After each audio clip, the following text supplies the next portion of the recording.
ಸರೋವರಗಳಿಂದಲೂ ಸರೋವರದಲ್ಲಿ ವಿರಾಜಿಸುತ್ತಿರುವ ಅತಿ ರಮಣೀಯವಾಗಿದೆ. ಅದರ ಮೇಲ್ಭಾಗದ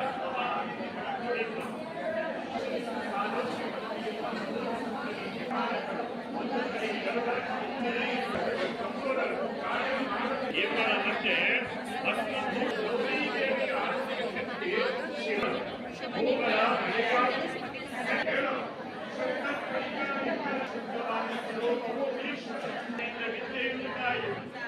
ವಿದ್ಯೆಯಿಂದ ಸದ್ಭಾವ ಶಕ್ತಿಗೇನೆ ರಾಜರಾಜೇಶ್ವರಿ ಎಂಬ ಹೆಸರಿನಿಂದ ತ್ರಿಮೂರ್ತಿಗಳು ದೇವಿಯನ್ನು ಕಾಣಲು ತಪಸ್ಸು ಮಾಡಿದರು. ಅನೇಕ ಬಗೆಯ ತಾಪತ್ರಯಗಳಿಗೆ ಸಿಲುಕಿಕೊಂಡರು. ಆದರೂ ಇವರು ಶೌನಿಕಾದರ್ಶಿಗಳಿಗೆ ಹೇಳುವವರಾದರು ಎಂಬಲ್ಲಿಗೆ ಪ್ರಥಮೋಧ್ಯಾಯ ಮಂಗಲ. ಸದೀಕ್ಷೆಯಿಂದ ಹೊರಹೊರಟು ಓಡೋಡುತ್ತ ಮಕ್ಕಳು ಕೃತಾಮಂತರಾಗಿ ಗಗನ ಪದದಿಂದ ಬರುವವಳಾದಳು. ಬರುವಾಗ ಆಗಸದಲ್ಲಿ ಸೂರ್ಯಕೋಟಿ ಪ್ರಕಾಶ ಆಕೆಯನ್ನು ನೋಡಲು ಯಾರಿಗಾದರೂ ಅಸಾಧ್ಯವೇ?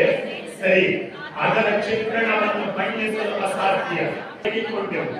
ನಮ್ಮ ದೀನ ಸ್ಥಿತಿಯನ್ನು ದೇವಿಗೆ ನೋಡಿ ಮನಕರೆ ನನ್ನ ಸಲುವಾಗಿ ಬಹಳ ಕಷ್ಟಪಟ್ಟಿರುವಿರಿ. ಇನ್ನು ಮೇಲೆ ಅಂಜುವ ಕಾರಣ ಲಾಭವೇ ಸಾಕು.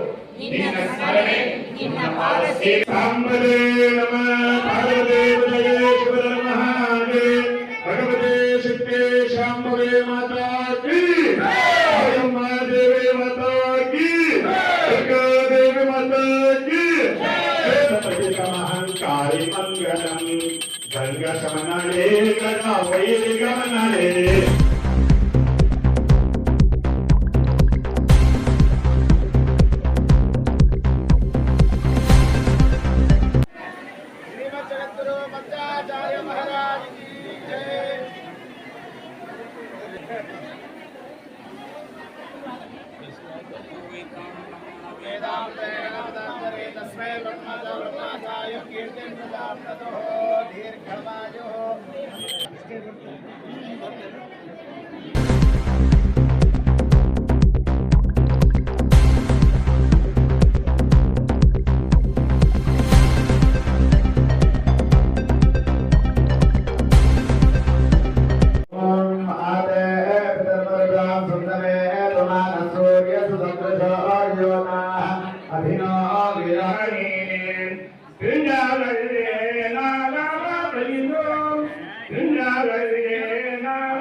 ಗೌರವ ಸಮರ್ಪಣೆ ಮಾಡಕತ್ರಿ, ಗುರುಗಳಿಗೆ ಗುರುವಂದನೆ ಮಾಡಕತ್ರಿ.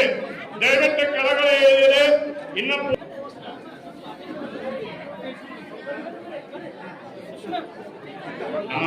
ಕೆಳಗಡೆ ಹಣ ಎಲ್ಲರೂ ಕೆಳಗಡೆ ಬಿಡ್ರಿ.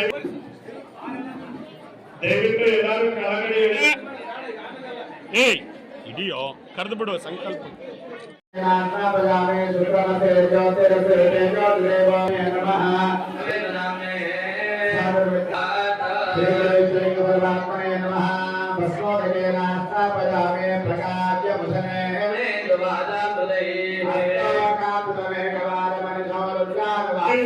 ಭಕ್ತವತ್ಸಲಾಯ ನಮಃ, ಓಂ ಭವಾಯ ನಮಃ, ಓಂ ಶ್ರೀಕಂಠಾಯ ನಮಃ, ಓಂ ಶಿವಾಯ ನಮಃ, ಓಂ ನಗರಸೂರನಾಯ ನಮಃ, ಓಂ ಗಂಗಾಧರಾಯ ನಮಃ, ಓಂ ಕಲಾಕಾಕ್ಷಾಯ ನಮಃ,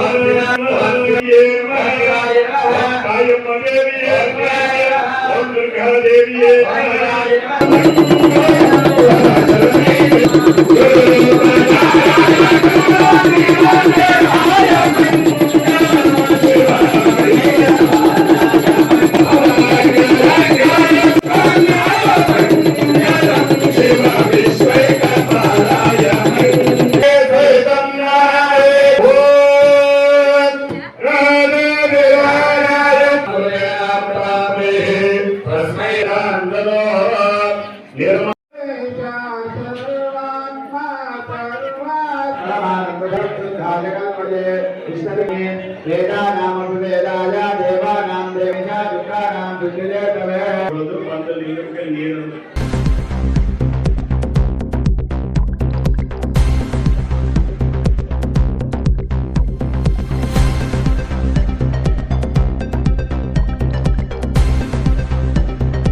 ಸಕಲ ಸದ್ಭಕ್ತಾದಿಗಳು ಎಲ್ಲರೂ ಕೂಡ ಸೇರಿಕೊಂಡು ಗುರುಪೌರ್ಣಿಮೆಯನ್ನು ಭಾಳಷ್ಟು ವಿಜೃಂಭಣೆಯಿಂದ ಮಾಡಿದ್ದನ್ನು ನೋಡಿ ನಮಗಂತೂ ಬಹಳಷ್ಟು ಸಂತೋಷ ಆಗಿದೆ.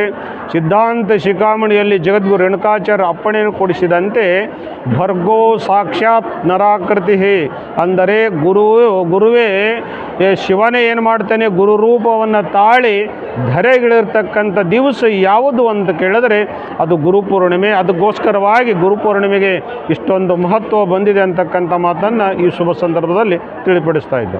ತಾಯಿಯ ಸ್ವರೂಪರೆಂದೇ 108 ಮುತ್ತೈದರಿಂದ ಶ್ರೀಮಠದಲ್ಲಿ ದೇವಿ ಪುರಾಣವನ್ನು ಅಥವಾ ದೇವಿ ಚರಿತ್ರೆಯನ್ನು ಪಠಣ ಮಾಡಿಸಿದ್ದೀವಿ. ಅದು ಯಾವುದಕ್ಕೋಸ್ಕರ ಅಂತ ಕೇಳಿದರೆ ನಮ್ಮ ಮಠ ಜೀರ್ಣೋದ್ಧಾರ ಆಗಬೇಕಾಗಿದೆ, ತಾಯಿ ಶಾಂತ ಆಗಬೇಕು, ತಾಯಿ ಆಶೀರ್ವಾದ ನಿಮ್ಮೆಲ್ಲರ ಮೇಲೆ ಸದಾಕಾಲ ಇರಲಿ, ನಾವು ಮಾಡ್ತಕ್ಕಂಥ ಕೆಲಸ ಯಶಸ್ವಿ ಆಗಲಿ, ನಿರ್ವಿಘ್ನವಾಗಿ ನಡೀಲಿ ಅಂಥೇಳಿ ತಾಯಿಯ ಚರಿತ್ರೆಯನ್ನು ಶ್ರೀಮಠದೊಳಗೆ ಪಠಣ ಮಾಡಿಸಿದ್ದೇವೆ.